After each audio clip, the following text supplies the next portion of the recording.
We did have a bit called Shack to the Movies where I wrote parodies called like Shack to the Future and Shack Draft. And any other back related. Yeah, like Shackenstein, the Bride of Shackenstein. Not Shacula. All right, so that's enough about Shaquille O'Neal, Sean. Let's welcome our guest today, Sean's friend. I just met him. Cullen. He's a Cullen Crawford. He's a comedy hero, a comedy writer. He's so funny. Worked on Colbert Show, The Onion. I've been frustrated at so many jobs. I mean, it's impossible to... has anyone had a job that they liked? I've never liked any. Well, you know what? When I worked for At Midnight, that was a fun job because it was an unspecified kind of job that I had. It was an associate producer thing, and I just kind of had my own office to do, like, come up with weird things. And then I also did audience warm-up, which was the most fun thing I ever did because I just did... I sang Whitney Houston songs and like wore a neck brace. Like I just would do character stuff.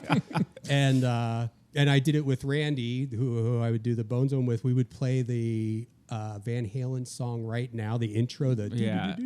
I'll play it here.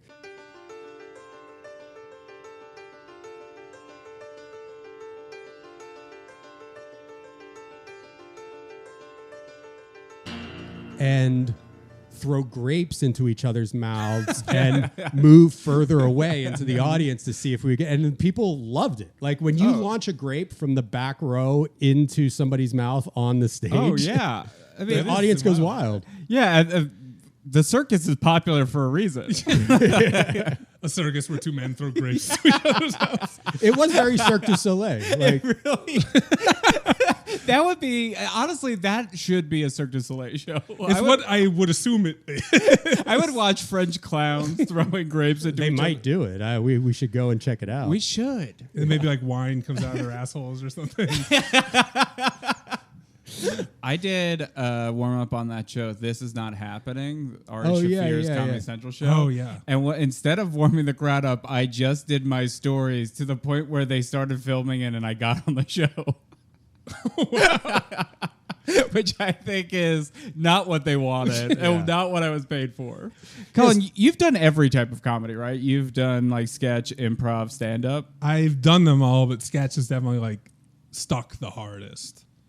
Did you because you started in Chicago? Started in Chicago.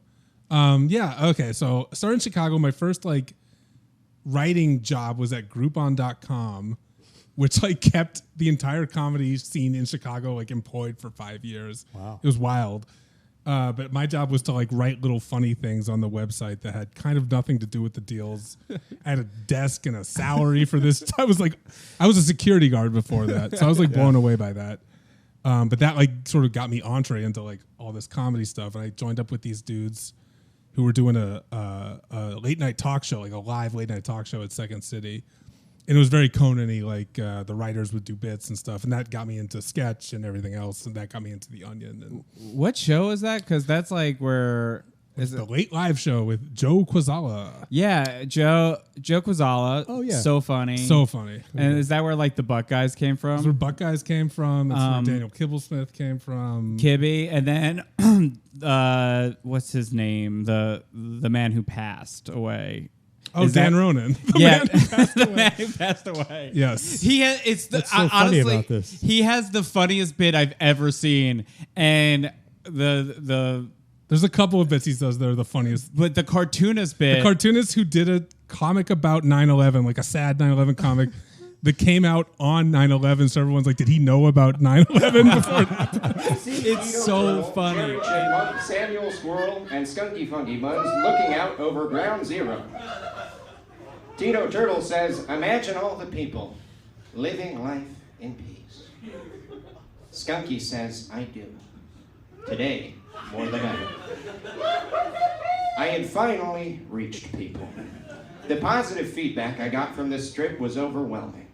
That is until someone pointed out that the strip was published on 9/11. Meaning I had written it prior to 9/11 and must have known about the attacks in advance. Investigations into this theory proved inconclusive, but I was put on an FBI watch list. I hope that means they're reading Skunky Funky Buns. Please tune in this week for the 40th anniversary strip where I ask, if you kill someone and you think it's an accident, do you still have to go to hell? Thank you, everybody. Good night.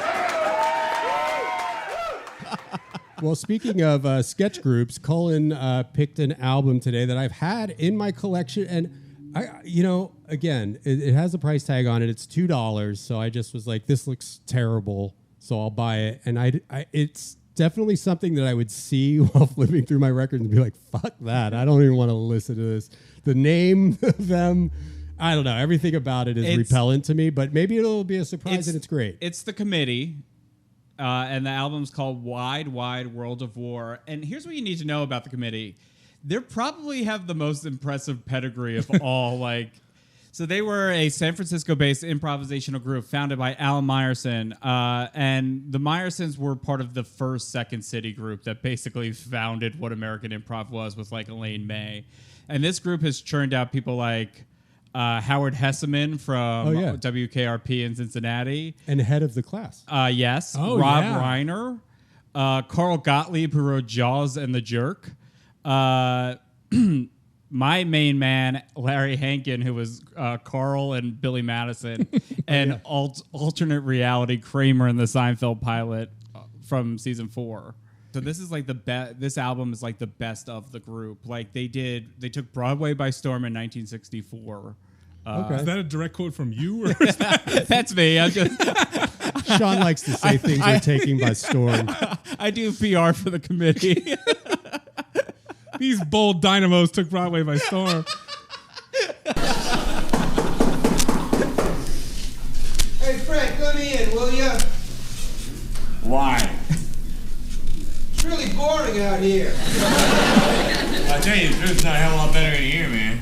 Hey, man, what do you leave me out in the hallway for? Listen, man, you just walk right through that door, man. Yeah. It took civilization 4,800 years to come up with a concept of a door.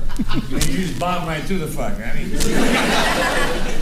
hey, man, we haven't seen you for about a week. We figured something's happening. What are you doing on the floor? I'm examining my rug for traces of narcotics. I figured that I must have spilled enough dope on this carpet that if I sliced up this 3 square foot area of rug and I cooked it up, I could probably get off. You just finished telling me you cleaned up. Oh, shit, man, I cleaned up, man. I'm not out of that scene anymore, man. But Neil Cassidy says, man, you gotta feel some way.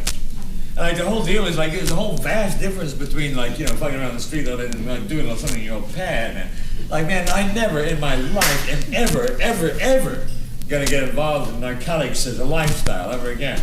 From now on, I'm only gonna use they drugs. They sound like narcs. Whether they're even calling it narcotics, well, it's and this is, I'm trying to have a positive, but it's okay. It's just kind of we're so past it. It's because this is a time when it's just hey, these guys, everybody in the audience is I know what they're talking about. It's a happening. Yeah. We're at a happening right now. People are making this up. They're coming out. They're being whoa, I got dope in my rug. Yeah. Well, just that, fast talking, under enunciating, whatever, man. That feels like it's a guy who's a local character more than a comedy guy. Yeah, there's, but this is the precipice of all, it's just hey, come, this was advertised on street corners where you buy weed. Yeah, exactly. And shit, on the telephone pole.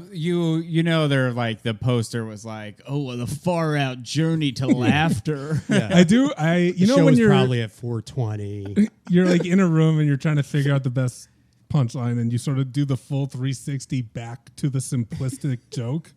You know what I'm talking about? You try every angle and then it goes all the way or back around. To diarrhea. Back to diarrhea or whatever. And just let me in, man. He's why? It's boring out here. That's a good joke. That is funny. Yeah. Come on, man. It's boring. Yeah.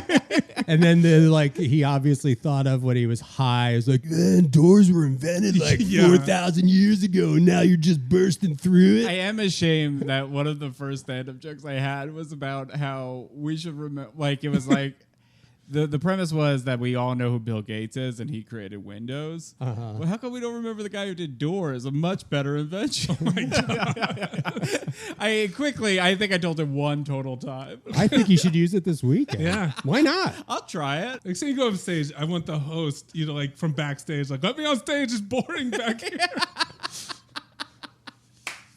That should be your intro this weekend. Do it. Your next comic wants to come on stage because it's boring back there. That's a great intro. It's a fracas going on. I can point out a simple fact. You studying my fucking bed. Wait a minute, fucking minute. Where's that?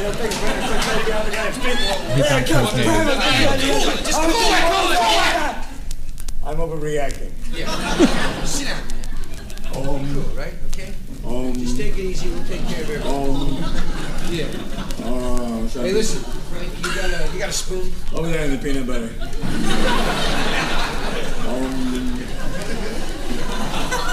So it's all drugs and hanging it's all out. drugs. Sure I can, man. It just sticks to the roof That of your one bags guy, full of remember that blood. Patton did about the guy passing out on heroin and waking up mid-story? Oh, yes. It sounds exactly like that. It does. And like Patton is like, have you ever heard that bit of the heroin guy at the open mic who starts a joke, nods off, and then finishes it with a different punchline? No. All I And remember is like, I'll give your dog as much of my muffin as I want, man. Yeah, he gonna give a crippled crab a crutch. But it is like that where it feels so insanely druggy that Yeah. I'm missing something. Well, again, this is like it's just being invented. This type of humor, like it's it's post Lenny Bruce, so they can say fuck, and then they're like, hey, we can talk about like we know about drugs now. We're all in our 20s. Everybody we know likes drugs. Let's do a thing about all the drugs that we just discovered. Yeah, it's so weird though that they're calling it narcotics, which That just is weird. just like I guess the word blow doesn't exist or like H. Yeah, there's not even nicknames for the drugs yet. Yeah, there's no slang. They're just like so they just sound like a bunch of cops. Substances. Yeah, It's like when this feels very dare. Yes. Yes. This is where the cops learned how to be undercover cops. They listened to this record and they're like, let's talk like these people. But then meanwhile, there were 4 nicknames invented for each drug while they were studying this album. It's also like making me realize that 90s, like, don't talk to me until I have my coffee is exactly the same joke as what this drug humor was. I thought at first, because like when he was knocking on the door, he was like, what? I thought it was going to be like an angry guy. Yeah. And I was kind of excited. Angry guy and druggy always works. Yeah. What But about Dave's not here. I mean, truly, like doing the "Don't talk to me until I've had my coffee" with drugs is a funny bit. It's like he's like so grumpy, but then he has cocaine and it picks him right up. Speaking of Dave's not here, can I bitch about something really quick? Sure. We had Cheech and Chong on Colbert, and they did a bit, like a Cheech and Chong bit with Stephen. And I had this joke I was so proud of where at one point Cheech like sort of offhandedly calls him David. Or he like, it's nice to be with Dave Letterman. And then Stephen says, Dave's not here, man. And it got fucking nothing. And I was like, this is going to crush. It's the perfect joke. It got nothing. That's the problem is everyone is so like they have no like Frame of reference or like everyone Kids today. Streets are dead. Kids today they don't want to hear Cheech and Chong. They're not going back to listen to Cheech and Chong, and that's what's wrong with this country. That's why nobody listens to this podcast. Wake up your kids. Make them listen to this. Please, it will help you get references on Colbert. Fuck. I mean, just get away from like AI videos or like the videos that pass, where it's just like ultimate prank and it's just like some guy, like a kid breaking a guy's window. And it's like, that's not a prank. That's a crime. And then also everything like these obviously staged pranks. Oh, and then that's it's the all bummer. all the comments are like, "Whoa, she really got owned there," and it's like this is everybody's bullshit detector is completely broken. Well, there was a prankster on YouTube that I thought was the best, and then he did a hard right turn, but his name was Joey Salads. Have you ever seen his stuff? I don't know. His pranks were downright. This is a do you know Brigsby Bear? Yeah. This sounds like a Brigsby Bear that the state of New Jersey did for you. Joey Salads. Joey Saladino. But he used to do a thing where he would do like ethical pranks where he was trying to prove a point. Okay. So he'd like go to a bar and show how easy it was to slip something in a woman's drink. And then everyone would just get so mad at him, and he still posted it. And it was so funny because there was one where he like showed how easy it was to kidnap a child from a park, and he just ushered a child off the park, and the mom is like, "Why are you doing this?" And he's like, "You're a bad mom." I'm laughing just remembering it. Oh God! If it wasn't real, this would be an incredible bit. No, actually, it's, I haven't either. sort of an experiment, you know. Just fill it out and right. send it in, see what happens. You know? Yeah, that's what I did. I just read about it in the Sunday Chronicle. yeah. Right in the pink section. Yeah. Oh, and I I thought kinda maybe thought it'd be a weird thing to do. Yeah. Skull. It's a new You thing. Ski. I ski. You ski? Did you ask me? This is called Computer Date. Do you? So do I. Good. Okay. What year was this? None of that downhill stuff. Oh, no, 1972. strictly cross country for me.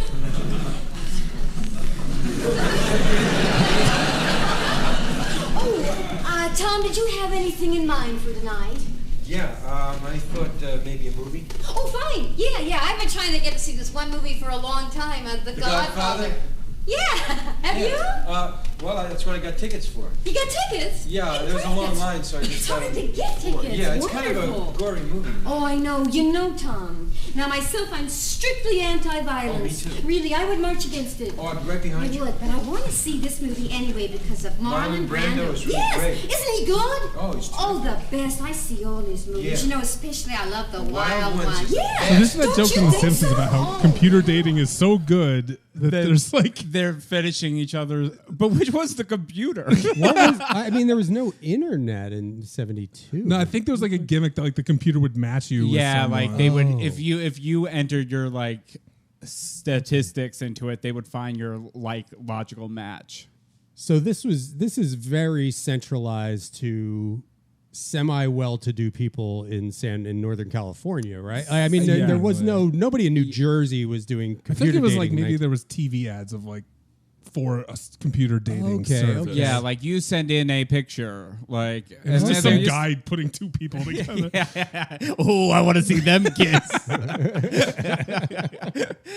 I made it, New Jersey. That was weirdly like it's funny because the album of this is like soldiers and bullet casings and football Yeah. players. So you think like social commentary, and then it's like computer dating is too good. Yeah, it is a cool album It's cover. awesome. It looks awesome, and truly, it is like going to a level 1 improv graduation show. Which again, even improv I think is newish or whatever. Yeah, they're doing all of the jokes. So I'm trying to have grace for this, but I also feel like I'm missing some like vital components of I think what's it's going on here. We're just not in 1972. I mean, and Yeah. that's the Which is a grace constant that's the complaint slack that I can. But I could cut them the slack for that, because it's Yeah. just like, this is the beginning. Like, the first car wasn't a Lamborghini, so Well, yeah, no, I mean, same Put that on the album. you really have to think too. In like 1971, 1972 is like the things that are blowing people's minds, and you're even hearing it is like The Godfather, like. Yeah. That's just blowing their minds. Yeah. And like David Bowie being Ziggy Stardust, they're like, what is happening? So this is just the comedy equivalent. It is funny though to hear on this album like courtesy laughs have sounded exactly the same for 60 years. This next, I think we're into the next one. It's called Talk. Question as to whereabouts of dinner. Oh, guilty, starved, begging apology, and description of how we to go. get dinner. Demand for dinner. Statement as to impossibility of satisfying request. Reminder of housewifely duties. Reminder of other duties and commitments, and reminder of prior notification of same. Typical chauvinist put-down. Tired acceptance of the situation. Attempt to placate. Attempt to broach subject in an adult manner. Refusal to deal on adult level. Mothering attempt. Demand for dinner. Flirtation and description of joys to come later in the evening. Crude sexual joke. Rise to the occasion, long angry tirade about the relationship between the sexes and social situation in the world at large. Expression of lust aroused by anger. Temptuous, frustrated laugh and reminder of psychiatric explanation of sexual psychosis. Yeah. Reminder of war wounds. Classical comeback. Childish retort. Angry insult. Threat of physical violence. Confrontation. Restatement of threat of physical violence. Physical violence. Notice of intention to depart. Incoherent babbling. I mean, it's like this is groundbreaking. This is how you get the Village Voice to write that. I was thinking, my main takeaway from this is I'm like, I wonder how many tweed jackets are in the crowd. Oh, yeah, definitely. Well, and also in Saturday Night Live, this is a very, they lifted the Richard Pryor Chevy Chase where he says the N-word and Richard Pryor says dead honky. And you know what I like about that one? I all know what you guess what you like about that one. Is you get to hear your favorite word.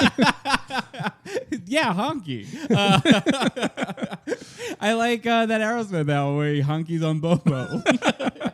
But no, I like how short it is. This is it's a bit too verbose, like where it's like really. This is for college kids in the 70s. They don't know about escalation. It's yeah. They just Well, escalators haven't been invented. Exactly. They're just showcasing their vocabulary, how many words they could say. But I get that. That had an actual game to it, which I respect. Okay, that reminds me of like a sketch you write in like college. You're like, I am so smart. Oh my God. My professor is going to love this. So this next one is, and this might be why the cover is the way it is. This is the wide, wide world of war. So I assume this is going to be, I'm going to make a prediction. There will be a Howard Cosell. I was about to say Howard Cosell. Of course. Who is doing play-by-play. Vietnam. Yeah. Which, by the way, I just rewatched Better Off Dead. Oh, great movie. And that kid is nailing it. It's incredible. His Howard Cosell impression is the best one. Other than there was a guy on the Beetlejuice cartoon who had a good, I think he was Howard Cosmell. Remember 1966? The Vietnam War was still an issue. 1966? Well, in 1966, we here at the committee did a scene that we're about to do again. It takes place in a broadcasting booth high above the playing fields in Southeast Asia. Hi there, sports fans. It's a beautiful, clear, sunshiny afternoon here on the Mekong River Delta, where elements of the 101st Airborne Division tangle with North Vietnam's crack 7th Regiment. Both teams undefeated and untied so far this season. The playing field is directly in front of us here. It's a marshy rice paddy surrounded by trees with hills up in the background. Looking up over those hills, I see here come those HU-1B armed Huey helicopters of the 101st. And they're coming in low and fast, strafing that landing zone with 50 caliber machine gun fire as they windmill down for a landing. Missed opportunity. The Howard Cosell thing had my brain a running. I was so excited for it. He might come in later, you know. That's true. It could be a two-hander bit. Yeah. I do think it's funny to set it up going, 1966, we did this. Here's a very brave sketch we did 6 years ago. Yeah, like here it is, backed by popular demand. Well, Red, what do you think of the action out there so far? Thank you, Red.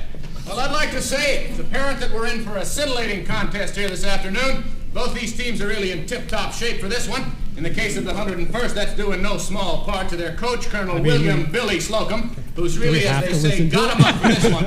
I mean, the thing is I think we were all just talking about a much funnier sketch.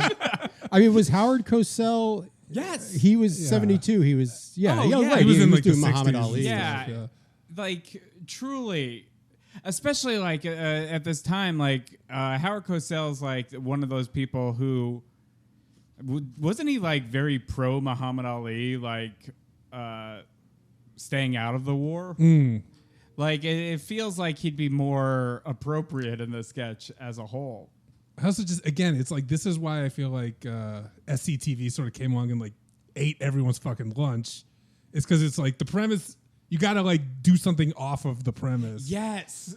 And they were so good at that. Well, we're on side 2 now. Fuck yeah. In the first, I mean, Grab Ass. Grab Ass. It sounds... Do you think they dare do, like, a gay voice in San Francisco? In 72, I think you could probably get away with that. I just read Larry Charles's book, and, like, when he was talking about working on Fridays, it was basically... all of this, like, where it was just like, it's like we gotta shove it in the squares' faces and be like, yeah, we'll do drug humor. Of course we'll do drug humor, because the regular people watching at home don't want the drug humor. Yeah. It's like, well, yeah, it's a hack. All right, well, let's see what Grab Ass is all about. I think it's gonna be. Could be 5 good. years ago, we did a sketch. Excuse me, Miss, what was your name again? Ferguson? Ferguson? Yeah. It's 3 o'clock, and 3 o'clock's break time around here. Oh, break time. Yeah. I wondered where everybody went. Right, you want me to bring you over a cup of water? Oh, no, I can do that myself. Thanks. What a wiggle. Looks good. Looks good. Feels good, too. Take it with you everywhere you go?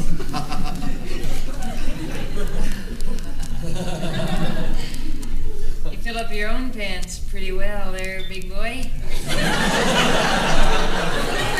All that meat and no potatoes.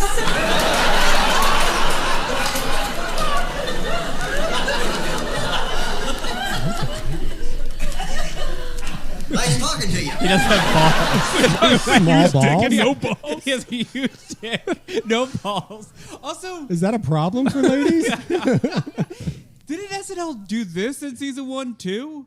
I With, have a like, feeling this is... Dan Aykroyd walking by and like all the women are like construction workers and they're like Oh, sexually yeah, harassing. yeah. How is that? Yeah, maybe. I mean, this is right. Yeah, this is, maybe some of these guys wound up, or I think they solved sexual harassment. It probably didn't happen after 1972. What if a lady grabbed your dick after you said something to her? No potatoes, all meat. Is that an insult? I don't. Let's see where this goes. I feel like it's gonna. This is still the first track, I believe. I have a much better way of doing it. Come here, sit on my lap, Oh, okay? no. Come on. No, sit on my wait. lap. Oh, so Go they're on. reversing. Sit on my lap. Why not? Well, guys don't sit on girls' laps. The girls sit on guys' laps. Oh, yeah? Well, you're hung like a dinosaur. Now, don't try to cover it up. It's beautiful. Don't hide your light under a bushel, for Christ's sake. Hey, look, don't you think you're coming on a little bit strong? Me? Yeah, I mean, Strong? there's a time and a place for everything. Right, I agree. I don't think this is a time or What? What's wrong with 3 o'clock? Are you strictly late at night, curtains down, lights off, man? Is that it? Gee whiz. Well, Look, I'll meet you in the ditto room in 5 minutes, okay? The ditto room? Right? We'll, there's a couch in there. We'll go on the couch. We'll lock the door. Oh my God, they didn't have copy serious. machines yet. Oh my God! Yeah. Oh, I was like the ditto room. It's like, is that a room where it's like I say to do something and you say ditto or something?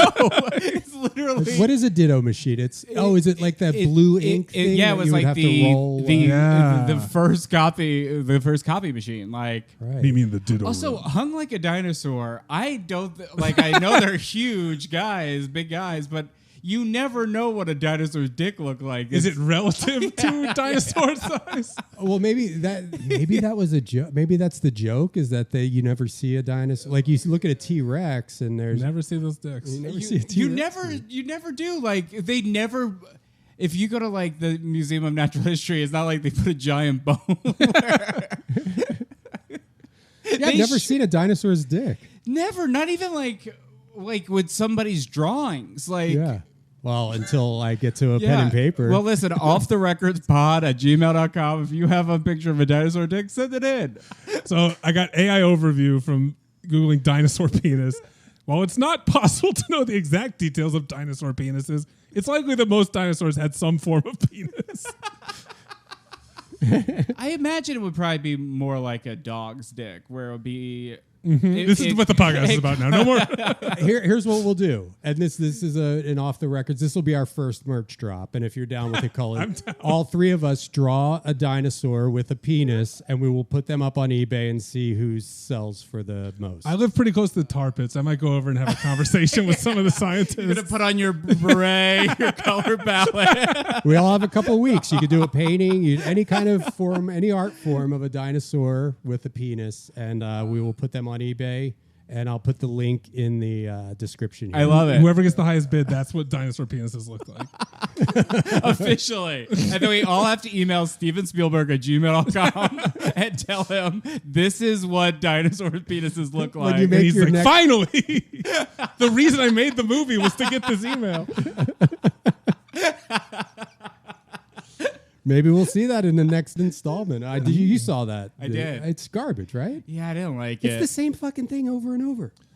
There's a kid with... all they added in this new Jurassic World is they have ugly dinosaurs now. Well, it's like if, after E.T. was such a hit, every 5 years, they're like, now E.T. is flying across a different planet. Yeah. It was such a beautiful, majestic thing the first time. I mean, it was perfect. Yeah. Jurassic Park is perfect. It's the best movie. I love it That's so all they much. needed was the first one. And now, literally, they're doing this whole thing where they were trying to create Mixed combo dinosaurs. dinosaurs. And they're all too ugly to release, so they just put them on an island. So they go to Ugly Dinosaur Island. Okay, the Misfit Dinosaur Island. Well, then there's that, but there is a cute dinosaur that because you always need a little kid in there to be afraid they're going to get murdered, which they're not. And my not to toot my daughter is hilarious, and she was kind of roasting the movie while we were watching it. I had to keep telling her to be quiet, but she made me laugh so hard with the little girl befriends a small cute dinosaur with her sister or whatever. She goes, "Oh, does it have a name?" She goes, "I'm going to name her Dolores," and Marley goes, "Bad name." Nice.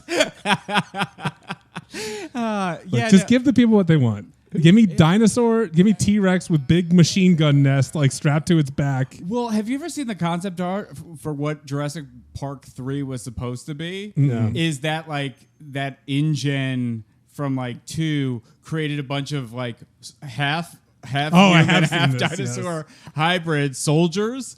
So it was kind of like Wallace Shawn. It was like jacked raptors holding machine guns and smoking cigars. This is what I want.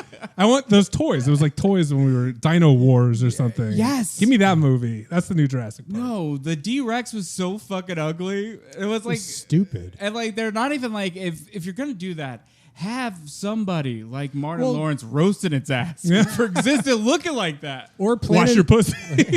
You gotta wash your dinosaur pussy. Wash your dinosaur dick, and then we finally get to see it.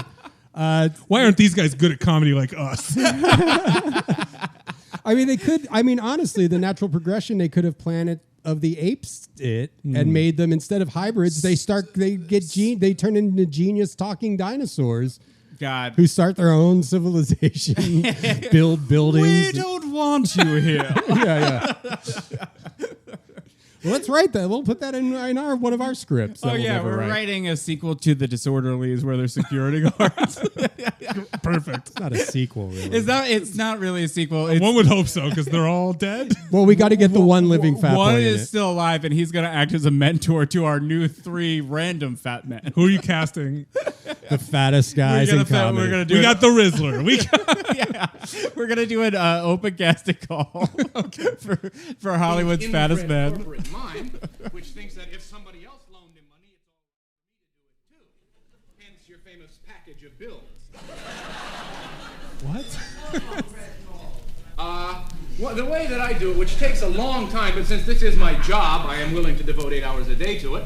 What you do is you just sit down and you pick up the phone and say, I would like to make a credit card. Huge slam on number jobs. 9, and they will hang up. So you know it isn't 9. So, as I said, it takes some time, but soon you will get to a working number, and then you call everybody you know. You know what? I feel like the 70s were wasted on these people. It was the best time to be alive. Like, you truly could just be unemployed and make mad bank. And this is what you're spending your money on, is to watch these fucking losers. I mean, they love this. They love this sketch. I can tell by your bulging packet of bills. Like, huge laugh on that. Yeah. I was like, I feel like I just got off the boat from another country. I don't know what's going on here. I think bills were just more prevalent back then. Well, I think it's, again, these are all young adults who are just discovering, their drugs. They're getting their first bills in the mail. Also, credit cards are maybe novel still. I think credit cards are probably a pretty new thing, right? Because women weren't allowed to have credit cards until after this. I think this allowed them. Like, okay, we hate this now. Women can have it. yeah. Well, yeah. It is funny, like credit card jokes, the way we made fun of like Bitcoin and shit, Yeah, they are just doing it like we did with Bitcoin, going like, these idiots, they're like giving up their future for a little thing of plastic. Like when we got off the gold standard, like, I guess the money is just magic now. All right, here's the next one. What's the next one called? Crazed Cup. Crazed Cup. I mean, this is a fun night out, though. 1972, you're 23 years old. And they got a piano player. There's a whole thing, Come on in, Murphy. You're from Chicago. I mean, you're involved in this Absolutely. Oh, listen, Murphy, that's all right. I mean, you don't have to stand at attention in the police commissioner's office. Just relax, sit down, pull up a chair. Thank you, sir. I'd rather stand. I will loosen my helmet strap if that's all the same to you, sir. Well, anything a good cop wants. Thank you, sir. Okay, Murph. Now we got a little trouble. The mayor's been on my ass all afternoon because the Citizens Commission's been on his ass all morning. Sorry to hear that, sir. Well, it's all about you, Murph. Me, sir. I'm afraid you got some questions to answer. Yes, sir. Yeah, we got to figure out a few answers for these. Now, Murphy, how come you shot down 18 people in the last 3 weeks? Just lucky, I guess, sir. Okay, I like this. That wasn't exactly what I was looking for. Murphy, 18 people in 21 days. That's almost one a day, Murph. Yes, sir. I've never done this well before, sir. Let's leap out of these generalities into a few specifics, yes, Murph, sir. if you don't mind. Okay, now here's case number 1. Okay, a little old lady. This is crazy. 72 years old. Some white. You shot her down on Market Street. Yes, sir. How come? Well, sir, I observed the suspect jaywalking through the BART construction area. I called upon her to halt, and when she failed to do so, I fired a warning shot through her liver, sir. ACAB, baby. Hell yeah, let's go. It's nothing's changed. Nothing has changed. I would like to point out that jaywalking is not yet a capital offense. No, sir, but evading an officer and leaving the scene of a crime certainly is. How come you shoot a dog? Rabies, sir. Rabies? Yes, sir. It was a Pekingese, face all pushed in, eyes bulged out, tongue lolling. It might have bit a kid, sir. Public health. Well, they can't get us on that one. Fine. Hell no. No, sir. Okay, now here's another one. Now, you took a call. It says right here on this Robbery script. I liked the little filler where he lost his line for a second, where he's like, "We're gonna get these questions answered for sure." I do. I mean, this good like basic sketch thing of him being like, "You did a bad thing." He's like, "Yeah, I did a really good job." Like that shit works. That does work, and I like too that the cop is really wide-eyed and the chief is like grizzled. I think. Yeah, like usually it'd be the other way. It'd be like super serious or something, or like Sergeant Slaughter is how you play this. You know, I like this guy. Yeah, this you could really picture that. It's like like you could see what he probably looks like. He's kind of like a rotund old white guy with all messy hair, and then this wide-eyed guy. He comes Gomer in wearing, Pyle. Like. Yeah, he's wearing. He even says he comes in wearing a helmet. He's like, "Can I loosen the straps?" Yeah, I like this one.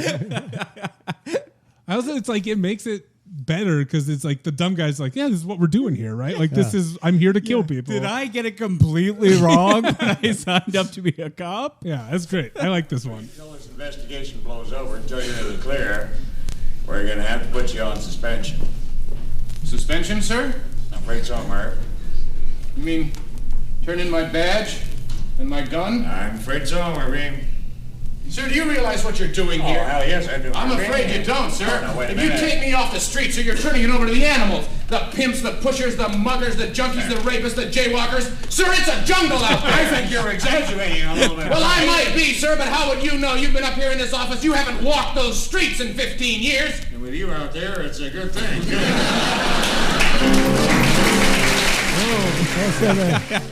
The commissioner was the voice of reason. I guess. Sort of limped over. Well, because it is, the riot thing. Like, I guess it's like, that was going on. There's protests and these riot cops busting everybody's head. Rapists into jaywalkers. Come in. It's really bringing it back to Mr. Jaywalker Baker, you is asked to see Ronald tight Stewart? writing. Yes, Miss Clark. This is the last Ronald, you sketch. can come in.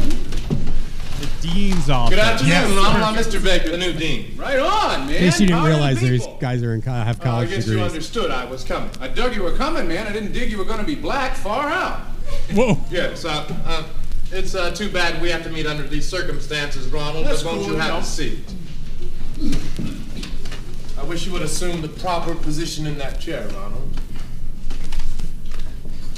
It appears here you're having some problem with your history. I'm not having any problem with history, You man. haven't been to class in 3.5 weeks, Ronald. That's why I'm not having any problem with it, man. I mean, dig it, man. The class is a burn, man. A burn, It's a ripoff. He said I mean, dig first it. of all, I had to pop $9.50 for this book in the bookstore, right? speaking our But that's cool, language. because I figure you gotta lay out bread to learn. But what happens, man? Goff, who we all dig, has had a mental breakdown, right? I mean, between his eyes and the back of his head is nothing, man. So what happened? He comes bopping into class first day, opens a book to page 1, and starts to read. So, I mean, dig it. He reads to the end of the class and says your assignment is to write down what I've just read. Where is that at, right? You know, I said, hey, it's a little riff he's got going, opening day, loosen everybody up, huh? Comes in next class, opens the book where he left off, and starts to fucking read again. Jeez, I mean, what is that shit, right? I bought the fucker. I don't want to write it. Yes, Ronald. Ronald, firstly, I'd like to establish the fact that my name is Mr. Baker and not Man. And, Well, I ain't gonna call you boy. I know where that's at. yes. Sins of the parents got are not his ass. necessarily those of the children, man. Right on. Ronald, what I'm trying to get at is this is a university. Damn rights, man. That's why I'm pissed off. I mean, I didn't lay out good bread to have some jello brain read to me, man. My point is, Ronald, an academic atmosphere should prevail here at all times, and I find your language totally inappropriate. What? Jesus, what a bring down you are, man. I mean, I came in and saw you and I said, hey, terrific. They got a brother in a position of power and things are looking up. And what happens, man? I mean, you cop right out by coming on white with me. I mean, where is that at, man? I mean, you got a whole heritage you're negating here behaving like this, right? You ever heard of Harlem? Yeah. You know what Watts is? Of course. Man, I have you know I have driven through Watts on several occasions. Whose side are we supposed to be I on? don't know. I'm baffled by this sketch. Charles Lawton, right? We're Where you supposed from, to hate anyway? the lead, right? I was born in Pasadena, Ronald. Oh, that explains that, yeah. I was educated at Harvard. They really bleached you out, didn't they, man? Good God. I mean, it's a drag. You don't have to walk around here like Raymond Massey is Abe Lincoln, man. Right? You got roots and traditions. You should get down to it. Almost 'Cause over. that's... How? Jeez, you know, man, I'm embarrassed to be telling y'all, listen, me only a junior. Dig, you so-called hip jive ass honky. You better get your shit together before you go zip out the motherfucking door. Man, I liked you better the other way, man. Opener and closer. I don't know. I mean, I do think that the message is that the presumptions that the white guy had, it's like, oh yeah, he thought he was a black guy, so he'd be like all down with the and streets. cool Yeah. because he's talking. But he went to Harvard and he's the dean of whatever Yeah. fucking college you It's went just to. so funny. Like we're being anti-racist, starting the sketch off. A guy walks in the room like, "Hey, you're black." Cool. Cool. I can get away with a lot of stuff at this college, I guess. The way I would have wanted that to end is after he does all that stuff, the dean just shoots him. Well, I mean, I feel like my instincts were kind of correct in not listening to this. It's, I mean, it's kind of exactly what I was thinking. It's like this, progressive stuff for the time. It's not gonna, it's like we've all heard versions of this before. Yeah, this is basically it's like training wheels for fucking, Yeah, training wheels for a revolutionary. Like it is. These are people who probably grew up on Lenny Bruce. Oh yeah, and they want to find out like the 70s equivalent without doing any of like. Or they're trying to push boundaries in their own way.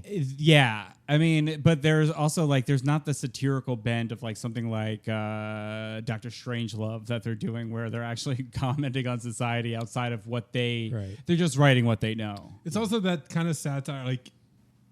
If you can't also turn your like mirror back on yourself, it never works. If you can't make fun of yourself, like when you're like, I'm right, and I'm gonna do a bunch of shit about how right I am. I feel like that last sketch was their attempt at that. Because the white guy in that sketch was this entitled kind of like.